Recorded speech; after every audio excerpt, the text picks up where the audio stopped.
change is going to happen anyway. It doesn't matter that you don't want it to happen. None of us want to get older. None of us want to all the things that goes with that. But the problem is that if you put time and effort into your change, if you put thinking into it, if you get support, the right type of support and proper guidance, you can build a new life. You can build a new you, while a life that is infinitely more appealing to you.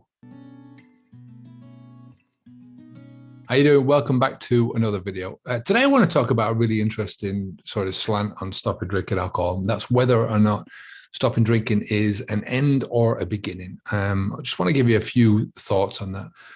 First of all, from the perspective of an end, for me, it has to be an end to you stopping an old way of thinking, an old way of behaving, old mindsets, old ways of looking at things, old ways of doing things. A lot of this stuff has to be drawn to an end. I didn't know it at the time when I first stopped drinking alcohol, how much of an end this was actually going to be, not just for the drinking, but for a lot of the other stuff that was a lot of the other satellite behaviors and thinking that happened around that.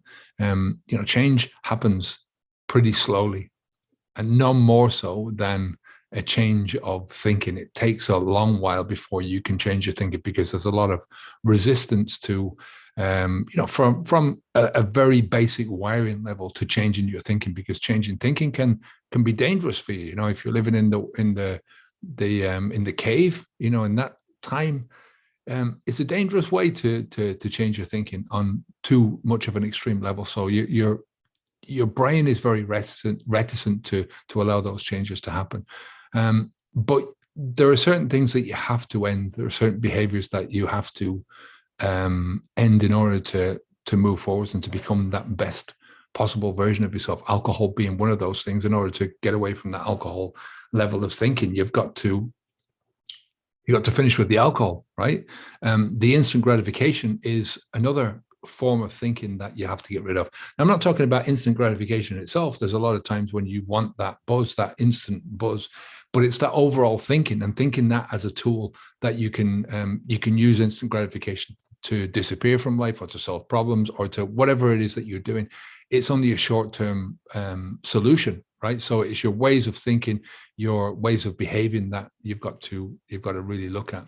A lot of people don't want to change because they think to themselves, well, this is just not me, and it's tough, because change happens. Change is going to happen anyway. It doesn't matter that you don't want it to happen. None of us want to get older. None of us want to all the things that goes with that. But the problem is that if you put time and effort into your change, if you put thinking into it, if you get support, the right type of support and proper guidance, you can build a new life. You can build a new you, while a life that is infinitely more appealing to you, right, than the life that you're living. A life that is infinitely more appealing to you than what you're living. So listen, before I move on, we've got the quick start guide down below, which is our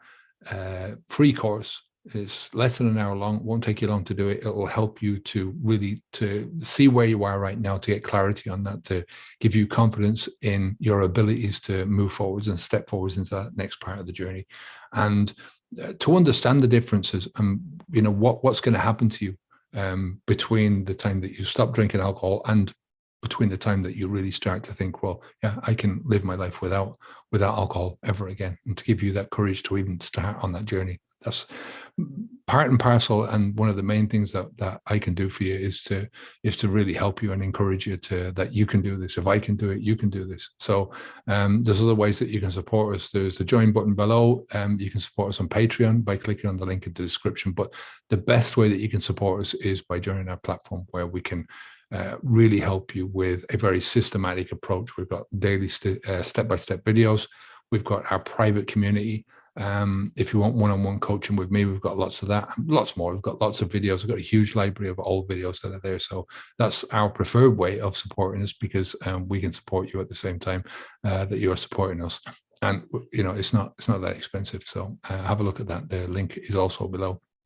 Now, as to the beginning, so we've covered the end. You have to leave behind, and a lot of people know that. A lot of the things that they're going to do in this journey is leaving behind a lot of the shit. A lot of the things that people want is to leave behind a lot of the shit. Maybe for some people, they don't want to leave the alcohol behind because it's become a part of their lives.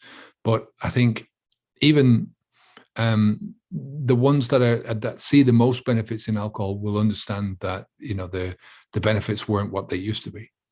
So the beginning part of this is, for me, it's been the greatest opportunity that I have ever had in my life, right? For me personally, it's opened up potential like nothing I have ever had before in my life. Even when my son was born, it didn't, because when my son was born, it was it was a thing that happened. It was a thing that I loved happening. I was totally immersed in the experience. It changed me in ways that that wouldn't have changed me if I hadn't have had my son. And I think that's the same with any parent. It has a deep change in the way that you think about yourself and the way you think about yourself as a person. But when you stop drinking alcohol, when you make a major change like this, especially when you have an eye on the future, that's the thing that really makes a difference, because a lot of what you're going to do from now on is self-propelled. You're thinking about these things, you're planning them, you're dreaming up ideas about yourself, and you're knowing that you can put these ideas into practice. The best possible version of yourself is for you. It's not my best possible version of you. It's not your granddad's best possible version of you, or your husband's or wife's or your children's. It's yours. It's not for somebody else to tell you what your best possible version is.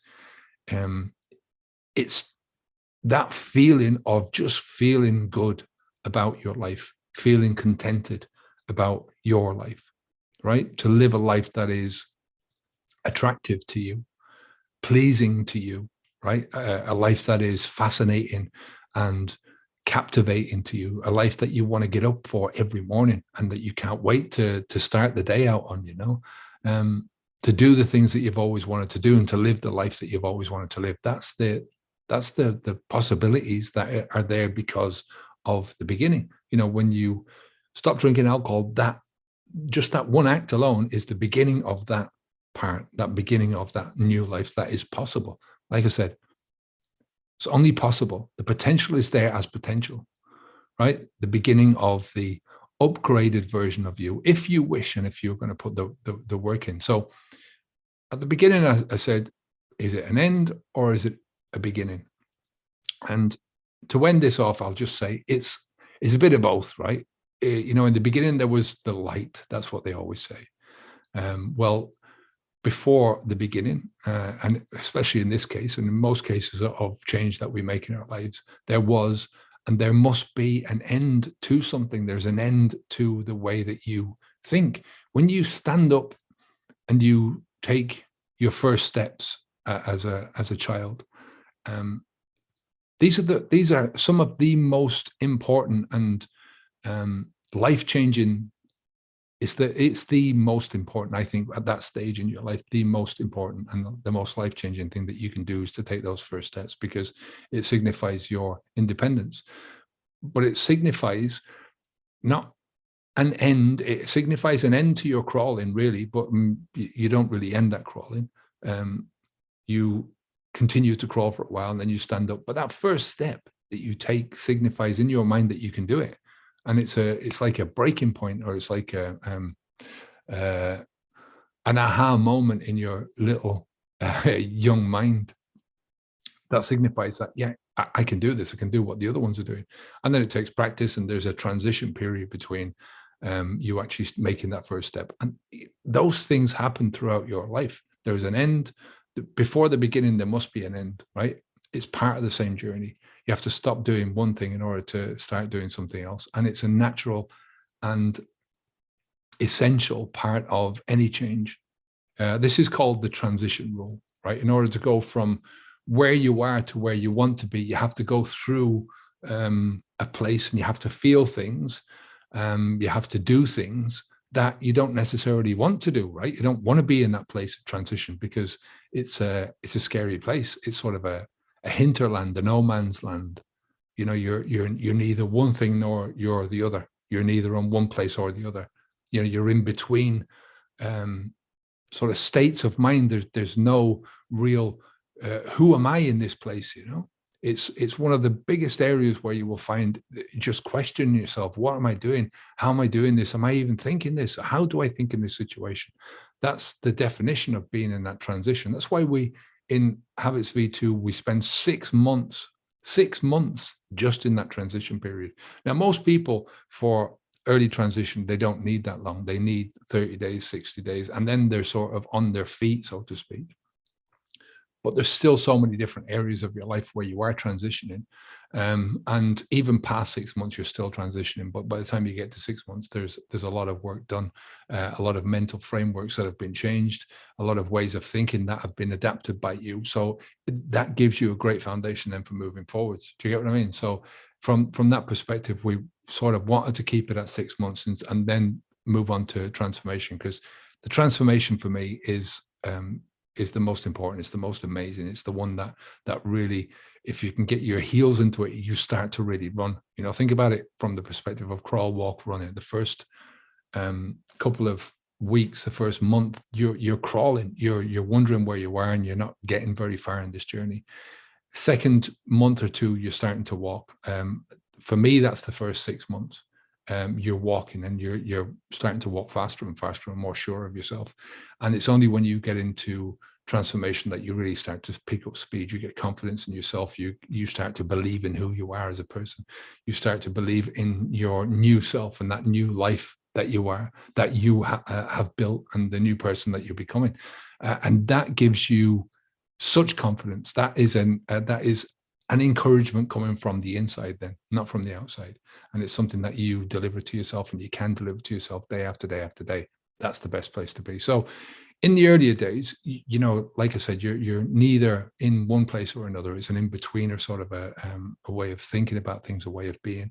And there is a certain chaos that happens, but it's a deliberate chaos.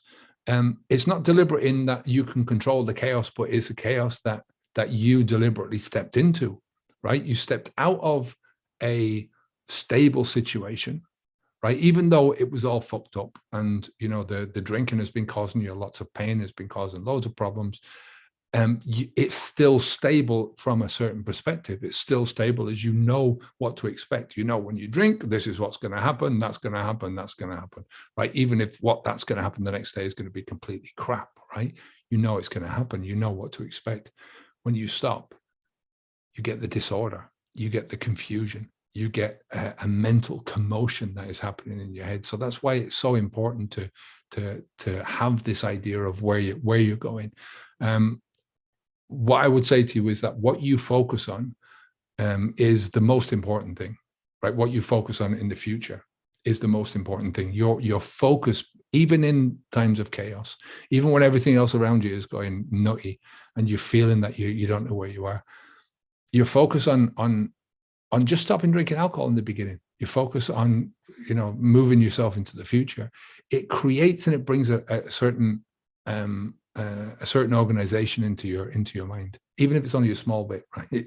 It brings a certain amount of organization, and it brings a certain structure on which you can hang other things, you know. And that's one of the most important things in this journey, is being able to bring together certain things and being able to get some form of a cogent plan of moving forwards. Because if you don't have that, the natural thing to do is to run.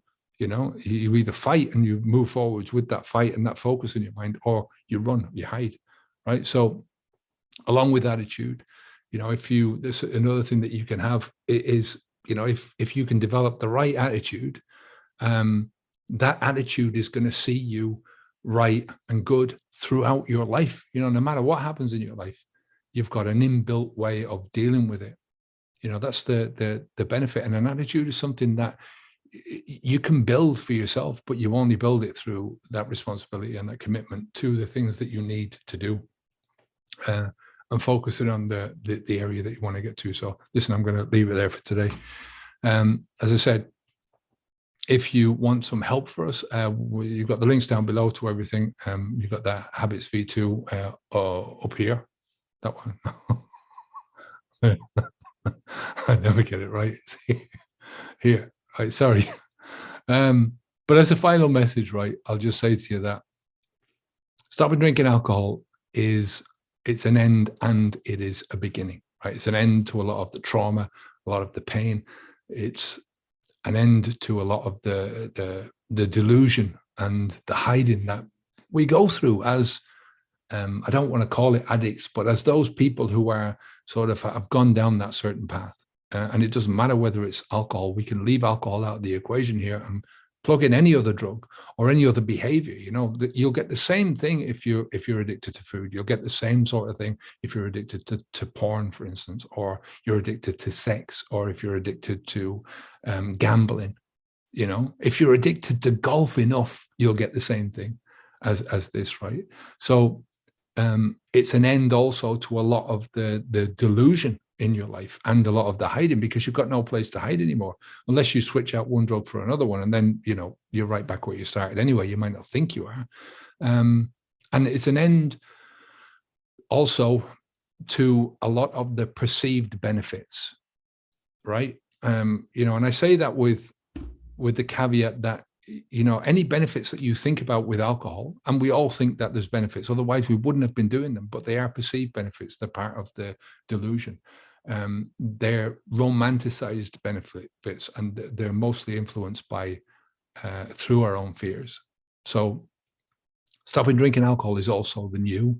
It's also the birth of the new possibility, the new potential. But at that stage, it is only potential, right? It is only potential. To actualize that, to make that fiction of potential happen. I mean, if you think about the potential that you've got, the possibilities that are open to you in your life, it's infinite, right? There's so many different things that you can do with your life. To bring that into effect, to actualize that and to make it happen, to bring it about, to bring what is possible into your life, right? To bring that fiction into reality, it's going to sometimes be painful, right?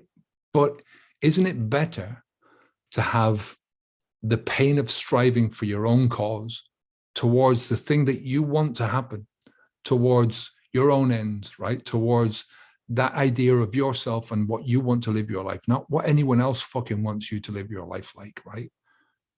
The way you want to live your life, the way that's going to bring you happiness, the way that's going to bring you personal joy and contentment and all those good things in life, what life is all about. You've only got one life, right? Rather than the pain inflicted because you're afraid to step away from this adult pacifier, this adult dummy, the dummy when you're a kid. That's what I look at my alcohol drinking as an adult pacifier. It was to hide away from life, to sit in the corner with this thing put into my mouth. And not a great thing. Listen, take care of yourself. I will speak to you again in the next video. You know where we are if you want our help. Onwards and upwards. Bye now.